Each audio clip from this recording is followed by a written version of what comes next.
কেনেকুৱা লাগিছে হা আমি এইটো এইটো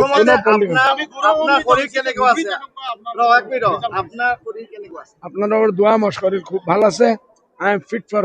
education I am fit for politics everything I am fit for sir একটা কথা খুবই প্ৰাসঙ্গিক কথা যে আপুনি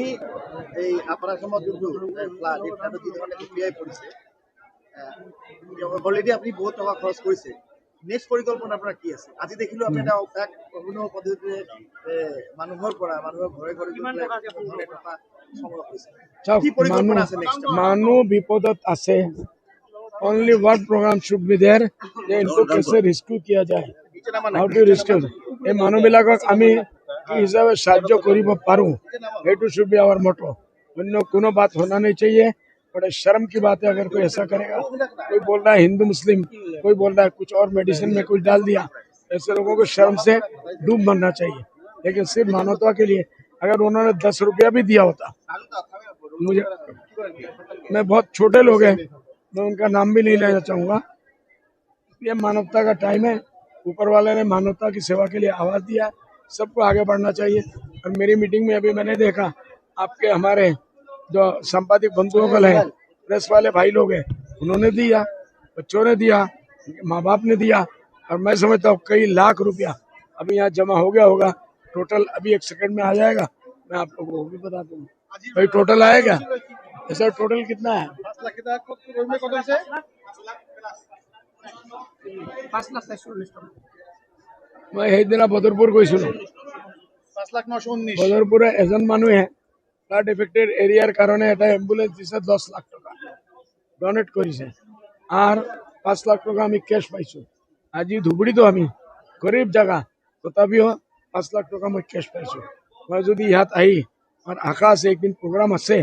10 দিন পিছত মই আহিম আহি এই মানুহবিলাকৰ কাৰণে মই ঘৰে ঘৰে ৰাস্তা ৰাস্তা তুলাই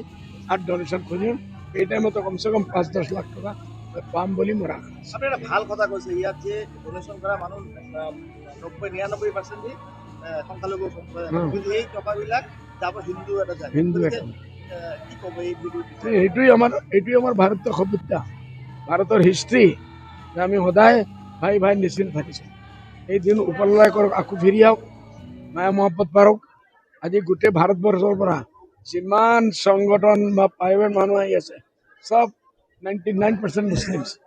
and they are donating money or anything to non-Muslims. এইটো আমাৰ ভাৰতৰ সভ্যতা এইটো আমি বাকি ৰাখিম মোৰ প্ৰশ্নটো সেইটোৱে থাকিব যে আপুনি ইতিমধ্যে বহুত টকা খৰচ কৰিছে নেক্সট পৰিকল্পনা কি আছে যেহেতু আপুনি কোনো পৰিকল্পনা নহয় শিৱসাগৰত যাব আৰু কি ধৰণৰ সাহায্য মানে চিন্তা চৰ্চা কালি উজনি অসমত বানপীড়িত ৰাজ্য মুখ্যমন্ত্ৰী হিমন্ত বিশ্ব শৰ্মা আপোনাক মামাৰ কথা মাতিব নালাগে সন্তুষ্ট No, হোৱা Mama. মুখ্যমন্ত্ৰী Mama is chief minister. Don't ask anything. মুখ্যমন্ত্ৰী আপোনাৰ एक मिनट. Don't ask. সন্তুষ্ট হোৱা নাই No. কি ক'ব No. Mama is Mama. Mama is above all. উজনিত বান পৰিস্থিতি কিছু উন্নতি হৈছিল বুলি শেহতীয়াকৈ পুনৰ দেখা গৈছে বিভিন্ন ঠাইত পানী বৃদ্ধি পাইছে মানুহৰ ঘৰে ঘৰে পানী সোমাইছে এইটোতো আমিতো মানৱ জাতি হিচাপে মেহনত কৰিব লাগিব উজনিতক নামনি কওক বিপদত পৰিলে আমি আহিবই লাগিব মই আকৌ আহিম ইয়াতো আহিম তাতো যাম ইয়াৰ মতলব নহয় আপোনালোকে সেইকাৰণে এই এটা চেনেলৰ মানুহটো সি ওলাবলৈ বিচাৰি আছে যে মই কোনো পলিটিক্স খেলাৰ ইৰাদা আছে নেকি মই আলহামদুলিল্লাহ মাত্ৰ এতিয়া 3 মহিনাই হোৱা নাই 3 মাহ হোৱা নাই মই MLA হৈছোঁ মই কি পাগল নেকি মই যিটো কৰি আছোঁ নিস্বাৰ্থ হিচাপে স্যাৰ আপোনাৰ সমষ্টিও বানাকান্ত বুলি আমি দেখা পাইছো তাততো চালু আছে আমাৰ ৰিলিফ তাত আমাৰ মানুহ ময়দানত নামিছে কাম কৰি আছে আপুনি মানুহ পঠাই দিয়ক খবৰ লওক ৰিলিফ আপোনাৰ কাৰ্য হৈছে দেখা গৈছে যে বহুত ছাত্ৰ ছাত্ৰী কিন্তু একদম সাকসেসফুল হৈছে আপোনাৰ যিখিনি সহায় কৰিছে কি ক'ব আজি কাৰ্যসূচী I am the happiest man এই গাছটো আমি 20 বছৰ আগে লগাইছিলোঁ এইবাৰ এতিয়া মই এআই কৈ খুজিলোঁ যে কোনো এটা চেনেল নহয় এটা প্ৰতিষ্ঠানে গোটেই ভাৰতবৰ্ষৰ নাম আছে এই নাম হোৱা প্ৰতিষ্ঠানে কিমান কৰিলে ইমান বছৰত 20-25 বছৰ পৰা চলি আছে আমাৰ একদম 500-600 বছৰ হৈছে আমি এইবাৰ এচিভমেণ্ট হ'ল 750 এণ্ড above আৰু সেই প্ৰতিষ্ঠান 20 বছৰ 30 বছৰৰ পৰা মাল্টি নেশ্যনেল লোক আছে মই নাম নকওঁ সিসকলৰ হ'ল 720 আৰু আমাৰ 750 এইটো বুজা যায় গোটেই ভাৰতবৰ্ষৰ ভিতৰত Ajmal foundation is the best আৰু এইটোৱেই আমি নিটৰ এক্সামৰ কাৰণে পৰীক্ষাৰ কাৰণে আমি ওপৰৱালাৰ শুক্ৰিয়া আদা কৰি আছোঁ আৰু আমাৰ যে মা বহিনে মোৰ ওপৰত আস্থা কৰিছে আমাৰ ল'ৰা ছোৱালী পঠাইছে এইটোৱেই ডাঙৰ কথা স্যাৰ দেখা গৈছে আপুনি 15টা বছৰ গৰাখহনীয়াক লৈ সদনৰ মজিয়াত থিয়ৰি দিছে কিন্তু বৰ্তমানে গৰাখহনীয়া প্ৰচুৰ পৰিমাণে বৃদ্ধি পাইছে উত্তৰ অঞ্চলসমূহত বহুতৰে ঘৰ বাৰী নদীত জাহ গৈছে কিন্তু আমাৰ বৰ্তমানৰ সাংসদগৰাকী এষাৰো মাত নিদিলে সাংসদ মই এইটো নকওঁ সাংসদে কি কৰি আছে নকৰি মই মোৰ আমল ক'ম খালি প্ৰয়োজন যদি হয় আপোনালোকে একেবাৰে শিৱসাগৰৰ নিচিনাই ছেইম কাম মই ইয়াত আহি কেনে 20 বছৰ মই ইয়াত আছিলোঁ এই মানুহবিলাক মোৰ ভাই ভনীৰ নিচিনা এই মানুহবিলাকৰ কষ্ট যদি হয় মোৰ কষ্ট হ'ব মোৰ চকুৰ পৰা পানী ওলাব এইটোৰ কাৰণে মই আকৌ আহিম বাৰ বাৰ কৰিম নাও লৈ মই আগেও কৰিছোঁ আপোনালোকে জানে মই আগে এক সপ্তাহ নাৱত থাকিছোঁ মই বেমাৰো পৰিছোঁ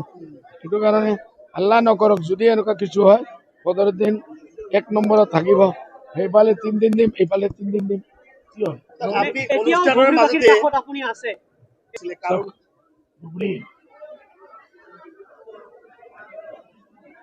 ধুবুৰীৰ মানুহসকলৰ লগত মই 20 বছৰ আছিলোঁ আৰু ইসকলে মোক 3 বাৰ MP বনাইছে